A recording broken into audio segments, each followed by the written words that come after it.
Bismillahirrahmanirrahim. Alhamdulillahi rabbil alamin.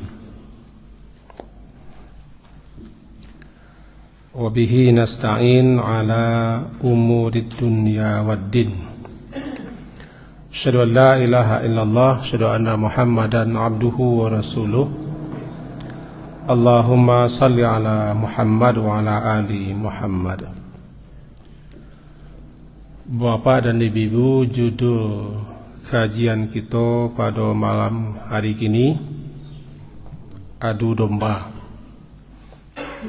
Kalau temanya sebelum penuh itu berbagai larangan dalam Islam yang kita ambilkan sebanyak 29 judul.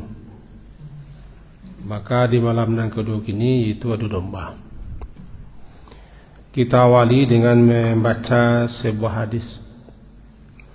Hadis diriwayatkan oleh Imam Muslim nomor 153 berbunyi, yaitu dari Hammam bin Al-Haris. Dia berkata, kunna julusan ma'a Huzaifah fil masjid. Kata Hammam, kami pernah duduk-duduk di dalam masjid bersama salah seorang sahabat Nabi yang bernama Huzaifah. Lalu faja'a rajulun hatta jalasa ilaina. Tiba-tiba datang seseorang. Lalu orang itu duduk di tengah-tengah kami. Faqila li Huzaifah. Kemudian ada yang berkata kepada Huzaifah, sahabat Nabi tadi, inna hadha, sesungguhnya orang yang baru datang ini, yarfa'u ila sultan asya, suka sekali membawa laporan, mengadu-ngadu, memberikan bisikan-bisikan kepada penguasa. Faqala Huzaifah, irata ayyusmi'ahu. Mendengar itu Huzaifah, sahabat Nabi tadi, dia berkata dengan sedikit mengeraskan suara supaya terdengar di orang dan baru datang tadi. Kata beliau, sami'tu Rasulullah sallallahu alaihi wasallam yaqul. Aku pernah dengar Nabi atau Rasulullah SAW bersabda, la yadkhulul jannata qattat, tidak akan masuk surga orang yang suka menghasung-hasung, mengadu-adu, melapor-laporkan kepada penguasa. Namanya qattat. Hampir sama dengan namimah. Dalam riwayat lain disebutkan la yadkhulul jannata nammam, tidak akan masuk surga orang yang suka mengadu-adu. Yamshi bin namimah, pergi ke sana, pergi ke sini lalu mengadu. Jadi ada dua. Yang pertama namanya qattat, qaf, ta panjang dan ta, qattat. Yang kedua namimah, namam namanya. Anan qattat. Qattat ko orang yang mendengarkan percakapan kelompok lain secara diam-diam dan sembunyi-sembunyi, atau pura-pura tidak terdengar, sebenarnya aktif mendengar. Lalu pembicaraan orang tadi nyonukil, sampaikan kepada kelompok yang lain, sehingga dua kelompok, dua golongan rusak tidak belok, tidak berbaikan, bermusuhan. Kalau bahasa orang Kamangnya sanduk gadang pembok kuah. Sanduk siko pindahan kemari. Disawak siko saling kemari. Duduknya di siko nya pura-pura ndak mendengar. Tapi sebenarnya menengah benar. Diam-diam, sembunyi-sembunyi atau terang-terang atau direkamnya. Kamu pernah direkam orang dulu pembicaraan ambo. Dan memang orang itu munafik. Mau bawa kama-kama orang ko dalam satu pembicaraannya nyorekam tanpa mau tahu pembicaraan mo. Lalu pembicaraan cukup itu dibawanya ke kelompok lain. Kau buktinya aja. Ini begini mangko. Aku nan sempat mau rekam kan, minta mau rekam atau bariku aja. Nah, itu kan namanya orang ko katat tukang aduh. Atau dibawa dilaporkan kepada penguasa.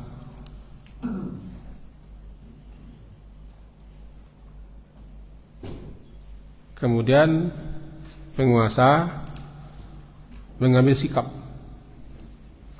tindakan atas laporan tadi tanpa klarifikasi.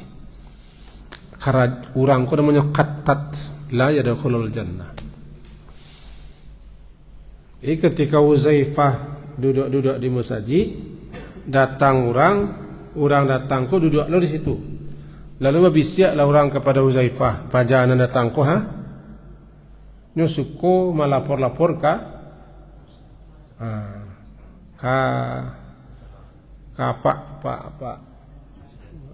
apa lah. Mendengar itu Huzaifah sahabat Nabi tadi agak mengarihan pembicaraan. Ambo pernah dengar Nabi begini, bahwa tidak akan masuk surga orang yang suko malapor-lapor, masuang-suang, madu-adu, memindah-mindah kecek cerita. Hadis riwayat Imam Muslim 153. Beda dengan namimah. Kalau namimah tujuannya sekedar untuk datang ke siko, datang kemari sekedar untuk duduk-duduk.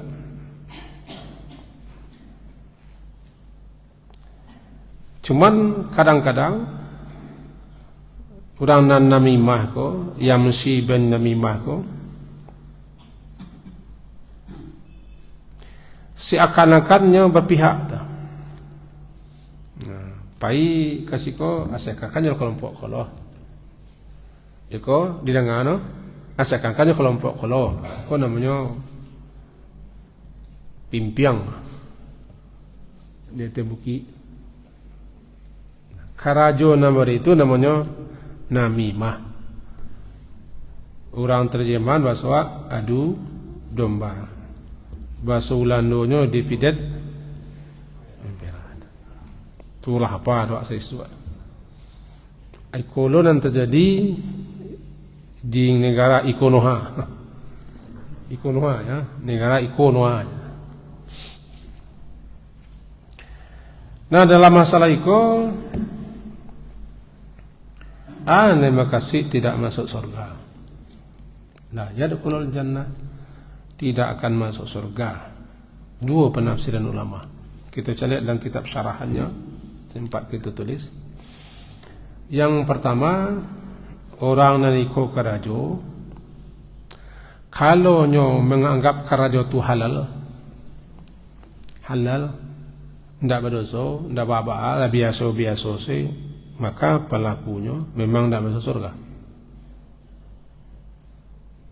Sampai habis dosa nocako disapuh di neraka. Kapan masuk surganya entahlah. Buk karajonya betul-betul memang berusak. Kenapa ada di media sosial orang muda? Bentuk-bentuk orang nu kali nampak doa.